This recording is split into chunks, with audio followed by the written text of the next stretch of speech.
Halo semua, apa kabar? Ya, kembali lagi di podcast kita kali ini bersama si Baba. Podcast yang paling asik dan seru. Kali ini Baba akan nyeritain tentang ayam yang berenang di Kali Unsika. Untuk lebih lanjutnya yuk kita simak video selanjutnya. Cekidot. Halo semua, aku Baba. Yuk bantu Baba untuk nyemangatin ayam kali ini. Jadi ada ayam jantan yang keren abis.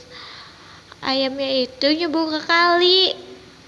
Nah, ayam ini lagi adain lomba estafet loh. Yuk kita nyemangatin bareng-bareng. Ayo ayam, ayo ayam capek. Loh.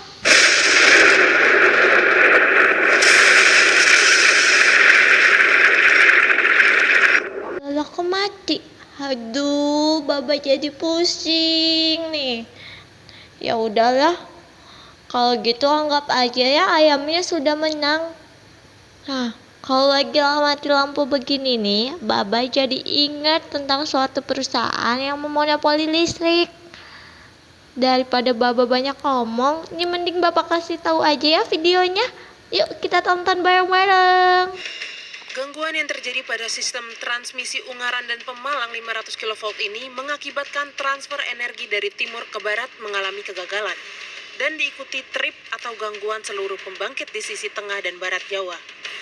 Gangguan ini mengakibatkan aliran listrik di Jabodetabek, sebagian Jawa Barat dan Jawa Tengah mengalami pemadaman. Penjelasan Suprateka ini meralat keterangan yang telah dirilis sebelumnya yang menyatakan bahwa pemadaman terjadi karena tidak berfungsinya 6 turbin pembangkit di Suralaya, Cilegon. Selain itu, di Jawa Barat juga terjadi gangguan pada saluran udara tegangan ekstra tinggi atau SUTET 500 kV yang berdampak pada padamnya aliran listrik di sejumlah area di Jawa Barat. Nah, sebelum lebih lanjut, Baba and Friends mau nyampein pokok-pokok bahasannya nih. Yuk dengerin teman-teman akan disampaikan oleh teman Baba loh. Langsung aja. Pokok bahasan. Yang pertama, pengantar etika bisnis. Yang kedua, permasalahan dari PT PLN. Yang ketiga, tinjauan etika. Yang keempat, solusi. Nah, jadi kalian tuh harus tahu bahwa di dalam bisnis itu ada yang namanya etika. Nah, untuk lebih jelasnya, yuk langsung aja dengerin penjelasan dari temennya si Baba. Etika bisnis. Etika bisnis merupakan landasan tentang moralitas dalam ekonomi atau bisnis dan semua pihak yang terkait untuk menghindari penyimpangan-penyimpangan ilmu ekonomi dan mencapai tujuan atau mendapatkan laba. Studi kasus PT PLN. PT PLN adalah perusahaan pemerintah yang bergerak di bidang pengadaan listrik nasional.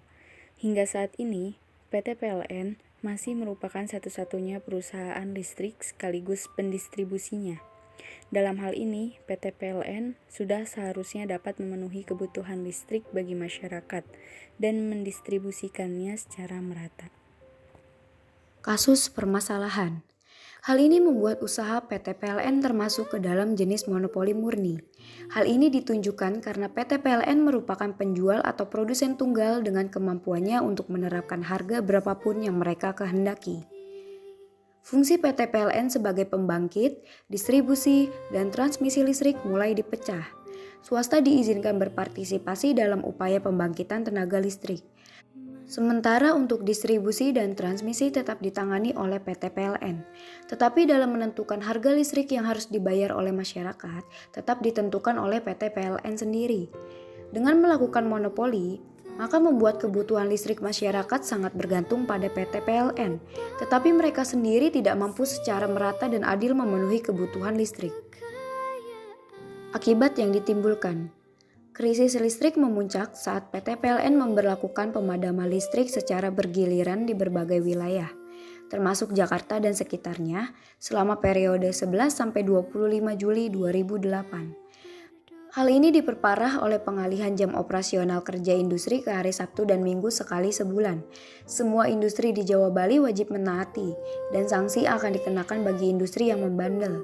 Dengan alasan klasik, PT PLN berdalih pemadaman dilakukan akibat defisit daya listrik yang semakin parah karena adanya gangguan pasokan batubara sebagai pembangkit utama di sistem kelistrikan Jawa Bali. Dari segi tinjauan etika, 1. Monopoli PT PLN ditinjau dari teori etika deontologi. Teori etika deontologi ini mengemukakan bahwa kewajiban manusia untuk bertindak secara baik. Arianisme adalah teori etika yang menilai suatu tindakan itu etis apabila bermanfaat bagi sebanyak mungkin orang. Jadi solusi dari masalah di atas menurut kelompok kami adalah untuk memenuhi kebutuhan listrik bagi masyarakat secara adil dan merata, sebaiknya PT PLN membuka kesempatan bagi investor untuk mengembangkan usaha di bidang listrik. Akan tetapi, PT PLN harus tetap mengontrol dan memberikan batasan bagi investor tersebut, sehingga tidak terjadi penyimpangan yang merugikan masyarakat, agar menjadi lebih baik lagi demi tercapainya kebutuhan dan kesejahteraan masyarakat banyak. Halo, balik lagi sama Baba. Tadi teman-teman Baba sudah menceritakan tentang kasus-kasus yang ada kan? Nah, sekarang Baba akan menampilkan video tentang transformasi PT Listrik X. Selamat menonton!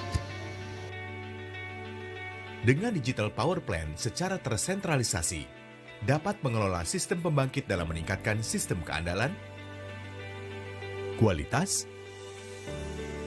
dan efisiensi. Pembangunan transmisi sebagai tol listrik Sumatera yang bertujuan meningkatkan kapasitas dan keandalan pasokan listrik kepada pelanggan. Peningkatan pasokan listrik di Kalimantan dan Sulawesi yang dimaksudkan untuk mendorong peningkatan layanan. Sistem distribusi dibangun menggunakan otomatisasi, remoting system, peningkatan sistem kendali elektronik, serta menerapkan zero downtime untuk meningkatkan keandalan. Kami bertransformasi dengan tekad dan dedikasi, mendukung berbagai industri menciptakan inovasi tiada henti yang dapat diandalkan.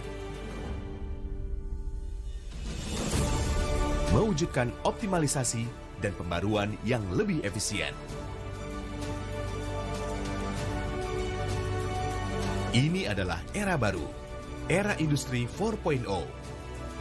Komitmen kami untuk selalu berkembang dan berinovasi menjadi tumpuan pelanggan, meningkatkan kualitas dan kinerja, menjaga kebutuhan dan perekonomian. Akhir kata, Baba mau pantun. Ikan hiu naik tronton. I love you yang udah nonton. See you on stop. Sampai ketemu lagi sama Baba di episode berikutnya. Dadah!